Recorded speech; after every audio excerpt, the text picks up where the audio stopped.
All new on 7 Eyewitness News at 6 tonight, the principal of a Southtowns high school on leave. The big question tonight is why? The superintendent of the Springville Griffith School District will only tell 7 Eyewitness News that Vincent Vanderlip is now on paid leave. Vanderlip has been principal since 2007.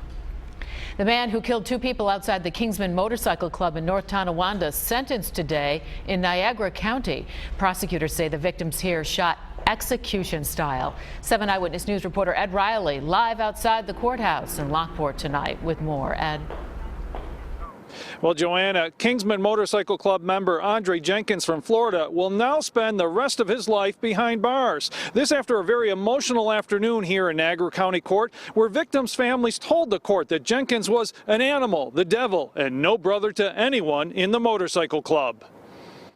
I prayed to God for 7 years to have my son, and finally God gave me my son. And Andrew Jenkins took him away in 1 second with a bullet to the back of his head. You couldn't even face him. And you called him a coward. Yes, he is a coward. Barb Szymanski and her husband Sigmund came to court determined to see convicted murderer Andre Jenkins put behind bars for life. This after a jury found Jenkins guilty of killing their only son Daniel execution style. I hope he lives every day with one eye open because he feels insecure and is always looking over his shoulder in prison, because his brothers will get even with him. During a tearful speech to the court, the heartbroken mother showed a satchel that contained some ashes from her son, who she called a big teddy bear with tattoos. Andrew Jenkins left my family a bag of ashes.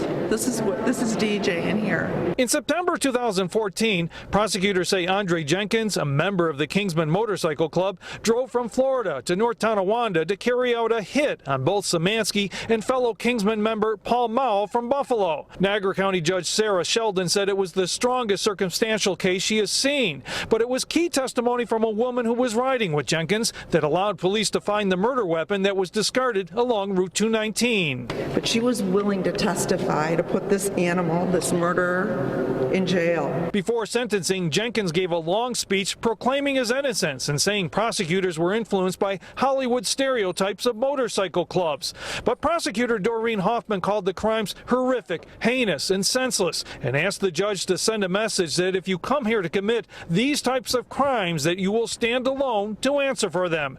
Judge Sheldon then handed down the maximum life in prison without parole for the murders and criminal possession of a weapon.